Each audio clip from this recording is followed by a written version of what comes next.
Menteri, Baik. ya ini Ibu Menteri Menparekraf. Mari maksud tentu pemirsa sering lihat di TV ya wajahnya Ibu. Apa kabar Bu? Baik, baik. Ya, ini sudah kunjungan yang kayaknya sangat sering Ibu. Sangat sering. Minimal sekali setahun. Karena saya memang suami saya orang Lombok, jadi maka itu sering sekali ke Lombok. Ya, sehingga bisa kita katakan ya ini salah satu menteri orang NTB yang ya jadi wakil kita lah, mudah-mudahan seperti itu Bu ya. Pulang kampung nih kali pulang ini. kampung ya, mudah-mudahan yang pulang kampung kali ini ya, tapi sebelumnya Gong Siface Ibu ya. Oh ya, terima kasih. Ya, jadi mudah-mudahan pada ya tahun baru Imlek nanti mungkin ada oleh-oleh, mungkin ada untuk masyarakat NTB. Kita dengar ada beberapa kawasan yang mau dikembangkan Bu, ada Tanjung Ringgit, ada Mekaki, juga ada Mandalika. Ya. Itu Tanjung Ringgit mungkin kita mulai Bu. Itu rencananya seperti apa mungkin kita bisa? Kalau Tanjung Ringgit itu dia investor dari Sweden. Ya, Swedia. Dan luasnya cukup besar ya, 200-300 hektar, dan tapi dia hanya akan kembangkan 10%, karena itu masuk dalam wisata alam, kawasan lindungan hutan, dan itu benar-benar eco resort ya, atau ekowisata di mana yang dia harapkan semua yang dia kembangkan akan diperoleh dari dalam kawasan itu sendiri ya. Potensi lokal potensi lokal yang akan dia kembangkan dan manfaatkan, apakah itu makanannya ataupun SDM-nya jelas, bahan konstruksinya. Dengar dari arsitekturnya juga itu lokal katanya. Iya, dia akan tekankan penggunaan arsitektur lokal.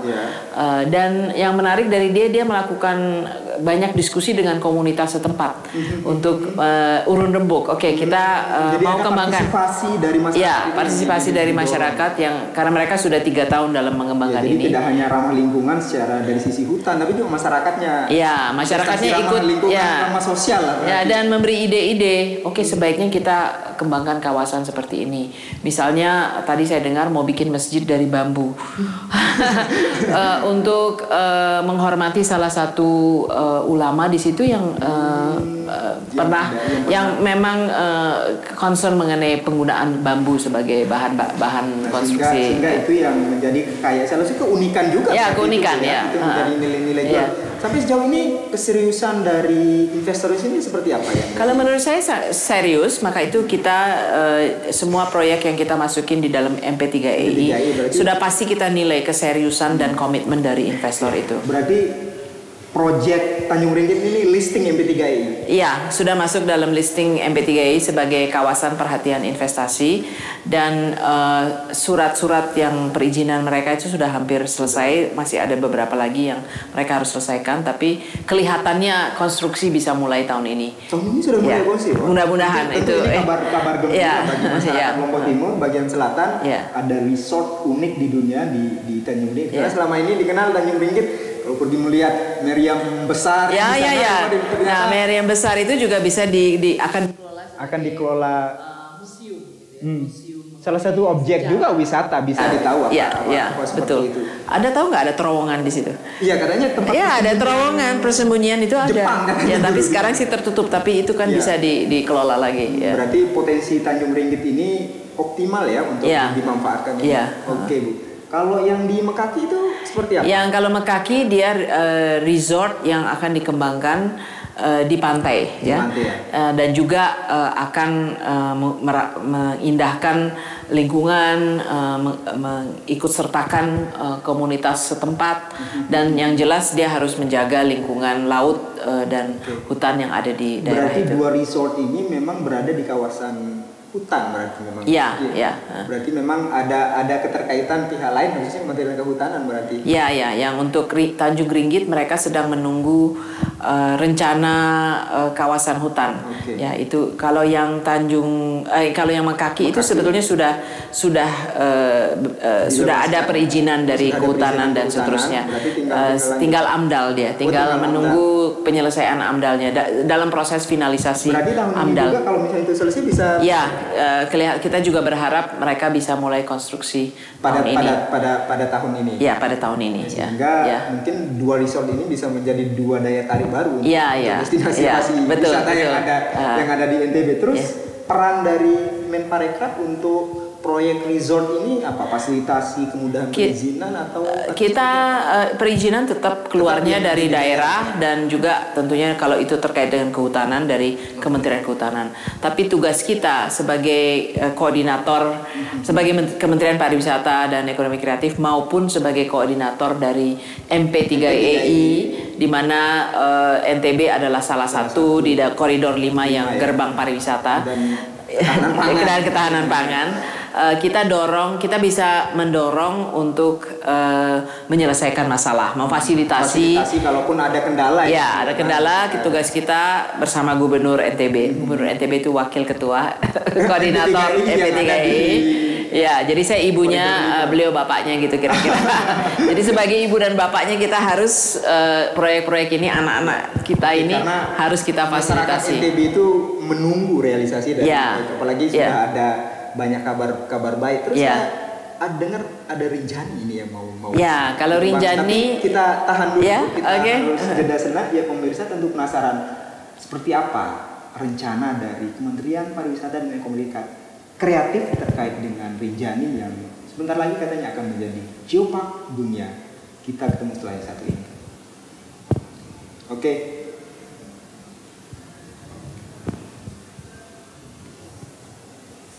Ya, pemirsa, masih di sorotan redaksi bersama Menparekraf Mari El Kapamastu. Ada pertanyaan sisa tadi dijelaskan pemirsa untuk rencana mengenai Rinjani. Ya, kalau Rinjani maupun Tambora itu kita masuk dalam kawasan strategis pariwisata nasional ya. Jadi juga prioritas bagi kita dan khusus untuk Rinjani kita sudah memproses ke UNESCO, itu badan internasional yang melakukan pengakuan terhadap banyak hal, termasuk apa yang disebut sebagai geopark. Itu berarti Rinjani akan diakui sebagai salah satu taman bumi dunia yang karena pernah ada ledakan volcano dan sehingga ada danau. Temuan baru katanya Gunung Samalas katanya itu menjadi katanya nilai tersendiri. Oh ya.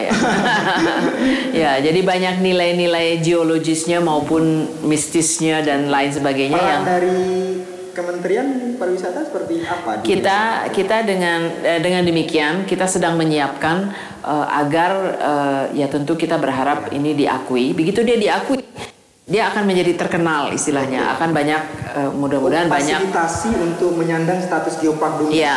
Ya. Tapi kalau dia kalau sebelum ataupun kalau dia jadi geopark, kan kita harus menyiapkan fasilitas pengunjung ke sana. Berarti ada supporting perbaikan fasilitas trekking Rinjani dari kementerian. Ya, dan kita juga harus menjaga Rinjani supaya dia tidak dirusak gitu kan ya.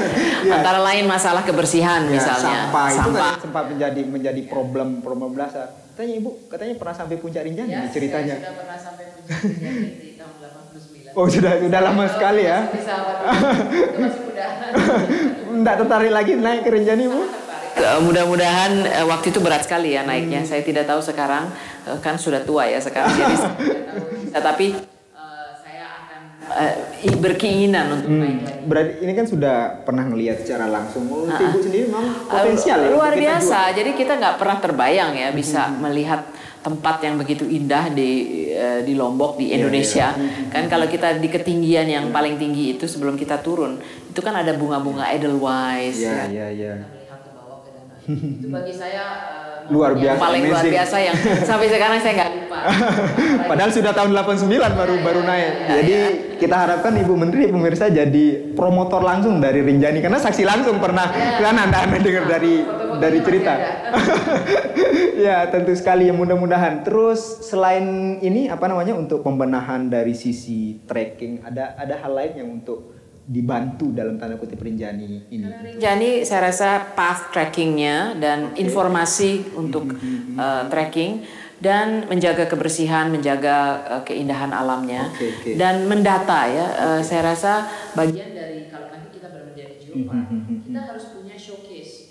Jadi kita harus punya museum geopark dari Rinjani yang menceritakan asal usulnya Rinjani. Dan juga menceritakan apakah spesies tanaman ataupun batu-batuan yang ditemukan di situ itu harus bisa kita showcase dalam suatu museum. Katanya infonya Geopark ini tidak hanya menjual soal letusan, tapi katanya nilai budaya, pariwisata yang ada itu juga tidak begitu. Daerah itu. Berarti dia paket memang ini ya. Ya, kan tentunya kita sudah tahu bahwa ini menjadi tempat untuk meditasi untuk mencari kesehatan, mencari inspirasi dan meditasi dan lain-lain. Karena juga masih menjadi tempat ritual juga Rinjani bagi sebagian. Ya, itu juga bagian dari yang kita harus bisa ceritakan dan intinya mempertahankannya. Ya, oke. Berarti tahun ini salah satu kabar baik di tahun Imlek ini untuk NTB khususnya Rinjani Bu ya. Mudah-mudahan. Ya, pemirsa Lombok Pos TV, itu tadi sekitar Rinjani. Kita masih akan bertanya lebih banyak, mengupas banyak hal masih bersama Menparekraf Maria Eka Pangestu. Kita ketemu yang setelah yang satu ini. Oke. Kenapa? Putus-putus saya. Earphone saya. Ntar dulu Bu ya. Enggak, saya dengar arahan dari. Nama kamu tuh Acip ya? Iya, Acip. Acip, dia dipanggil Acip. Nasib Ikroman nama lengkapnya.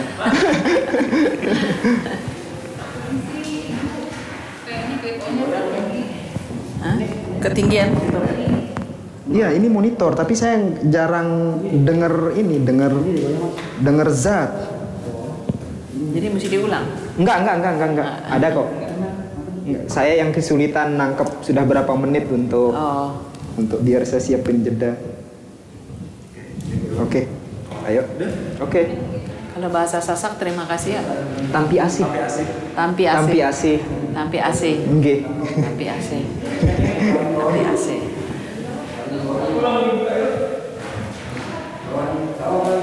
Oke, saya nggak dengar.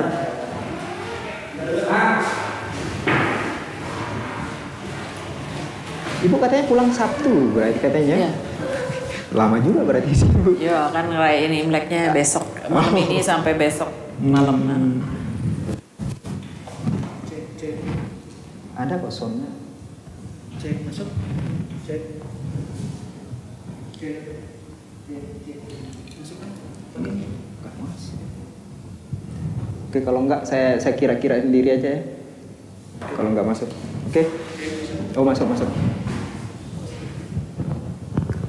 Oke, ayo.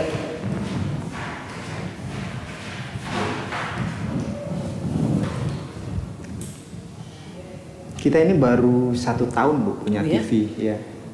Jadi masih belajar tapi coverage kita memang yang paling luas dan teknologi kita yang paling ini untuk televisi lokal. Dan banyak orang lokal yang nonton. Iya.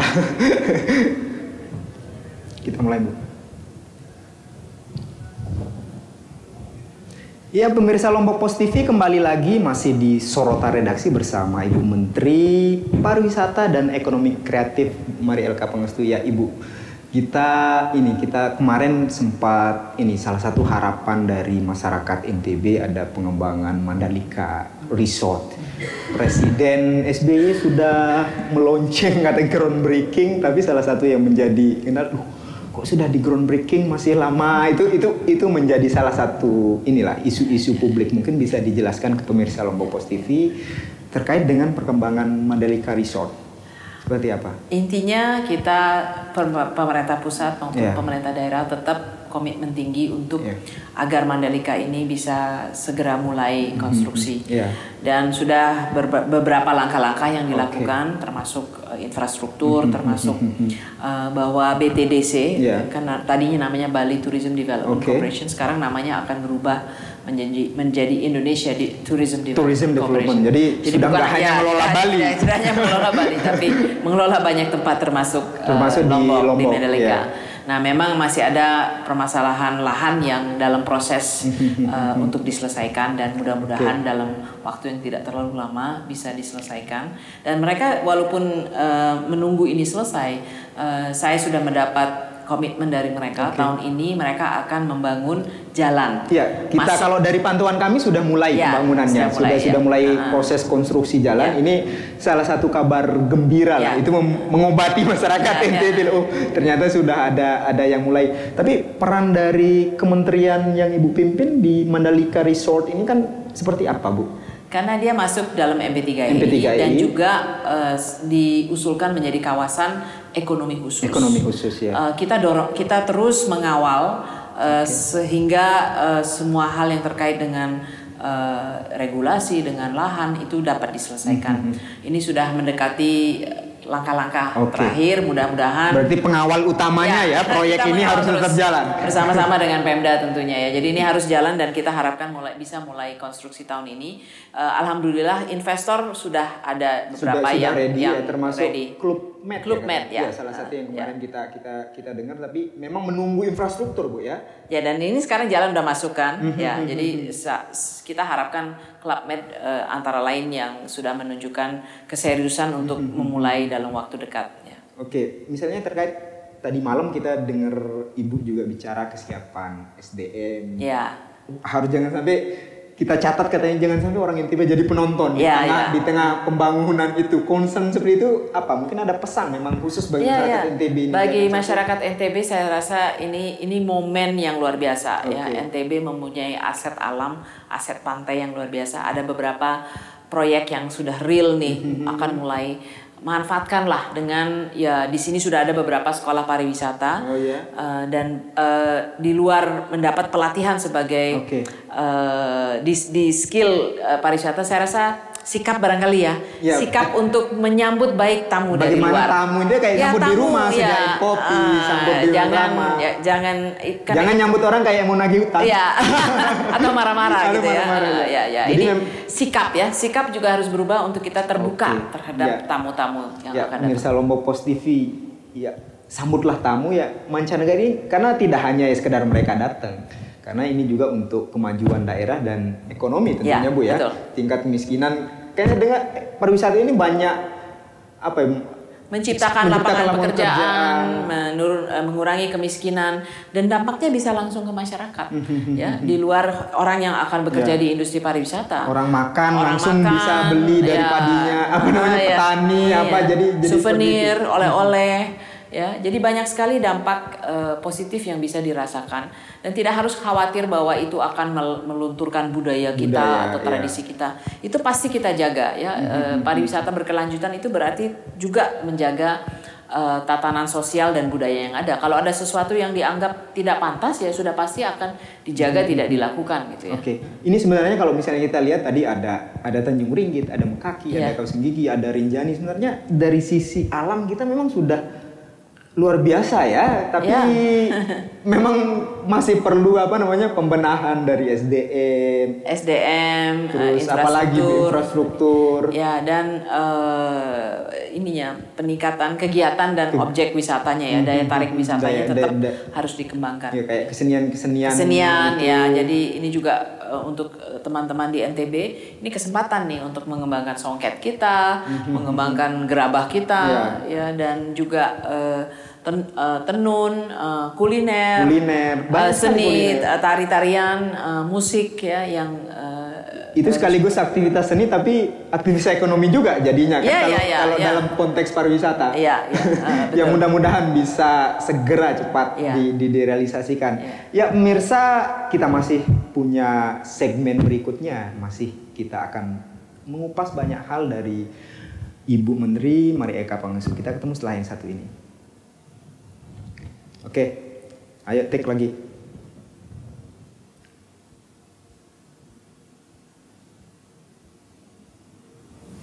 Pemirsa Lombok Pos TV masih di sorotan redaksi. Kita masih akan lanjutkan ngobrol dengan Ibu Menteri ini. Mudah-mudahan di tahun baru ini ya Ibu Menteri juga tetap sehat, tetap membawa kabar baik untuk masyarakat NTB. Kita mau tanya nih dari kacamatanya Ibu tentang komitmen pemerintah daerah kabupaten, ngelihat nih apakah memang kan dukungan dari pemerintah daerah juga penting di dalam pengembangan. Kalau misalnya dari kacamata seorang Marie Eka Pangestu ngelihat Pemda kita itu apakah sudah supporting dengan rencana pengembangan pariwisata? Sudah sangat supporting. Dan saya rasa perlu setelah kita melakukan berproses lah ya. saya rasa pemerintah daerah sampai dengan level paling bawah itu sudah paham lah ya apa yang harus dilakukan. Nah ini termasuk sebegitu investor sudah menunjukkan keseriusannya, dia juga harus dikawal untuk melindungi dari ya seringkali ada oknum-oknum yang mengganggu. Nah ini perlu dijaga. Kalau tidak ya nanti investornya juga lari. Ya, jangan sampai sudah capek-capek didatengin, kemudian belum sempat berinvestasi sudah lari. Kalau misalnya isu mengenai image NTB, mengenai iklim investasi di mata investor, Ibu tentu sering ketemu dengan ini supaya masyarakat NTB, pemerintah juga bisa introspeksi diri. Sebenarnya image kita seperti apa di luar, Bu? Ya memang ada sedikit image bahwa di sini masyarakatnya keras gitu. Keras ya. Ya dan agak kaku gitu ya kalau ada perubahan-perubahan ya. Nah ini kita perlu menyikapi kalau memang kita ingin investasi masuk. Dan NTB berkembang dan juga mungkin aman ya. Juga kita harus bisa gangguan keamanan harus bisa kita tunjukkan. Kita maksudnya pusat maupun daerah menunjukkan bahwa kita sudah pasti mengindahi hukum kan. Kita melindungi yang kalau ada yang melanggar hukum ya sudah harus ditindaki. Jadi ada pemerintah, aparat keamanan juga tentu diharapkan ada peran ya terkait ini. Berarti kita catatan pemirsa Lombok Pos TV soal bagaimana perilaku kita, bagaimana soal keamanan, bagaimana menyambut orang. Ya, menyambut dengan ramah. Ini terus soal melayani itu menjadi catatan penting. Ibu Menteri sudah jelas ada komitmen untuk mengembangkan pariwisata NTB, ada dari pemerintah daerah, tapi tinggal dari masyarakatnya juga tentu tidak kalah penting juga, Bu ya. Jadi kalau kita ingin berkembang, kita juga harus kita tidak harus kehilangan tradisi kita atau agama kita. Tidak harus bertentangan. Bertentangan. Kita bisa tetap berjalan seiringan bahwa pariwisata juga berkembang. Budaya kearifan lokal juga tetap. Malah tentu bisa lebih hidup karena itu aktivitas ekonomi. Iya, betul. Jadi mungkin pemahaman peran pemerintah yang seperti apa yang masih perlu ditingkatkan lagi menurut kacamatanya Ibu? Saya rasa perlu banyak pendampingan dari pemerintah untuk pemerintah daerah tentu. Ya, pemerintah daerah dan komunitas LSM maupun lembaga pendidikan untuk mengawal. Kita harus lebih terbuka, tapi dalam keterbukaan itu tidak berarti kita kehilangan jati diri kita atau budaya kita. Justru kita bisa mempertahankan dan mengembangkannya seiring dengan apa yang terjadi. Kemarin sempat salah satu yang kita sangat sayangkan, dulu ada turis Rusia datang ternyata nggak sampai short, mungkin tidak sesuai rencana, lama nginepnya itu menjadi salah satu kendala. Dan kita dengar pemerintah provinsi sekarang juga ikut urung rembuk untuk membenahi destinasi kan, yang sebenarnya di Undang-Undang Pariwisata kan ini tanggung jawab kabupaten katanya, Bu. Dengan istilahnya rencana induk pariwisata daerah.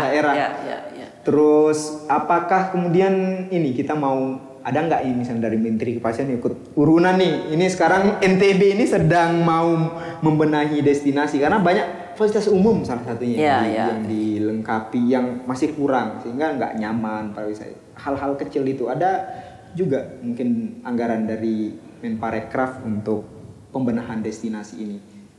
Kita punya anggaran untuk membantu perencanaan dan mengembangkan desa wisata.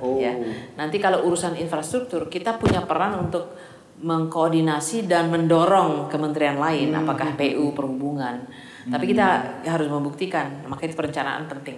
Kalau daerah ini dikembangkan sebagai daerah pariwisata, akan menciptakan pertumbuhan ekonomi sekian, lapangan pekerjaan sekian, mengurangi kemiskinan. Jadi secara kelembagaan di perencanaan ini sudah ada jaminan ada komitmen, tidak hanya ngomong tapi jaminan dokumennya itu yang didorong berarti. Betul. Dan dari situ kita bisa dorong untuk memprioritaskan, airport harus dibangun, pelabuhan harus dibangun, jalan. Nah ini jalan lingkar Lombok Selatan yang sedang kita perjuangkan untuk dibangun karena 3 dari proyek utama di MP3E ini itu ada di lingkaran Lombok Selatan. Jadi mulai dari Sepotong sampai Tanjung Ringgit. Sampai betul. Dulu saya ingat pernah lewat jalan yang mau dibangun itu, memang sangat luar biasa itu memang. Dan itu indah sekali karena dia menyusuri pantai.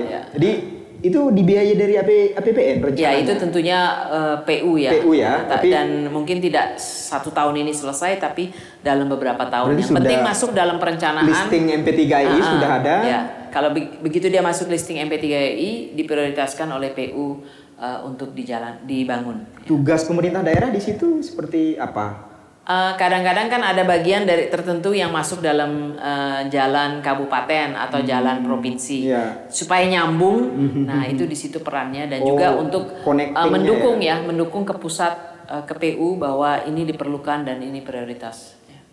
Oke, saya masih punya satu pertanyaan Bu soal konektivitas. Kita alhamdulillah ada banyak kabar gembira soal direct flight. Kemarin ada Perth yang terbaru, kemudian ada Singapura juga masuk, tapi masih dirasa kayaknya masih perlu tambahan untuk direct flight. Ada prioritas nggak misalnya untuk mendorong itu juga dari Kementerian Pariwisata? Karena kita lihat ada korelasi langsung antara dibukanya suatu direct flight dengan jumlah pengunjung maka itu kita akan bantu terus untuk dorong peningkatan dari direct flight. Mungkin yang kita lihat sangat minim pengunjungnya itu misalnya dari Tiongkok. Bagaimana kalau kita dorong ada direct flight? Mungkin mulai dengan charter flight mulai memperkenalkan Lombok, NTB kepada orang-orang wisman dari Tiongkok, karena jumlahnya banyak miliaran jumlah penduduknya Tiongkok. Kita datengin berapa persennya aja itu udah berjuta-juta. Jadi memang katanya ada arahan untuk promosi ke sana. Ya, kita ada beberapa pasar yang kita menjadi fokus kita untuk jangka pendek, yaitu Tiongkok, karena jumlah yang keluar dari Tiongkok itu 90 juta. 90 per tahun? Per tahun, ya. Jadi kita harus, saat ini kita baru 800.000 yang datang ke Indonesia. Jadi masih kecil sekali kan. Kemudian Jepang, Korea, dan juga dari Eropa, Jerman, karena itu adalah yang paling besar. Berarti titik-titik prioritas itu yang untuk kita. Jadi untuk direct flight, misalnya dari Jerman, Lufthansa akan ada direct flight ke Jakarta, tapi ke Jakarta. Dari Frankfurt ke Jakarta, tapi kan itu bisa connecting langsung ke Lombok. Ya mudah-mudahan itu cepat direalisasi sehingga pariwisata makin maju. Ya pemirsa Lombok Post TV, kita akan masih punya satu segmen lagi sebelum kita berpisah dengan Ibu Menteri. Kita akan ketemu setelah yang satu ini. Terima kasih apa tadi? Talesima apa? Tampi Asih. Saya catatnya lupa terus. Tampi Asih. Di ujung saya mau bilang gitu ya. Ya, pemirsa Lombok Post TV, seperti yang saya janjikan tadi, kita punya segmen terakhir yang mudah-mudahan dari penjelasan tadi ada banyak. Ini sudah senyum-senyum pemirsa Lombok Post TV mengenai banyak kabar baik di tahun baru Imlek ini. Ya, Ibu Menteri, mungkin ada harapan terakhir, closing statement kepada pemirsa Lombok Post TV tentunya terkait dengan pengembangan pariwisata kita. Saya berharap bahwa NTB akan berkembang menjadi gerbang pariwisata yang akan luar biasa, karena NTB mempunyai kekayaan alam yang luar biasa dahsyat. Saya rasa tidak banyak daerah lain yang mempunyai pantai, mempunyai volcano, mempunyai kekayaan budaya juga, warisan budaya. Jadi ini potensinya ada. Bagaimana kita realisasi? Marilah kita bergandeng tangan untuk benar-benar membangun bersama-sama. Banyak hal yang harus dilakukan, tapi mungkin untuk teman-teman di NTB, kita berharap tadi itu, marilah kita meningkatkan keterampilan kita untuk di sektor pariwisata maupun ekonomi kreatif. Supaya nggak jadi penonton, Bu, ya? Supaya tidak jadi penonton. Dan juga bagaimana kita menyambut baik tamu-tamu yang akan datang ya. Kalau enggak ya larilah mereka ya. Ini bukan tamunya siapa-siapa, tapi tamunya masyarakat NTB sendiri. Iya, betul. Tamu harus disambut dengan ramah, dengan hangat, supaya mereka bukan saja mau kembali lagi, tapi dia cerita ke teman-temannya. NTB itu luar biasa loh. Teman-temannya lebih banyak datang, itu harapan semua ya. Jadi paling penting di pariwisata itu kenangan harus menciptakan orang yang datang ke tempat kita, dia harus pulang dengan kenangan yang seperti cinta pertama, kenangannya bila perlu, sehingga sampai akan ingat sampai kapanpun. Ya, terima kasih Ibu Menteri. Ya, Ibu pemirsa Lombok Post TV, itu dia dialog singkat kita dengan Menteri Pariwisata dan Ekonomi Kreatif Ibu Maria Eka Pangestu masih di sorotan redaksi. Pada minggu-minggu selanjutnya kita akan terus membahas dengan tema-tema yang berbeda, yang menarik, yang akan tetap kita tayangkan. Tetap bertahan di channel 44 Lombok Pos TV. Sampai jumpa dan wassalam. Terima kasih Ibu. Terima kasih.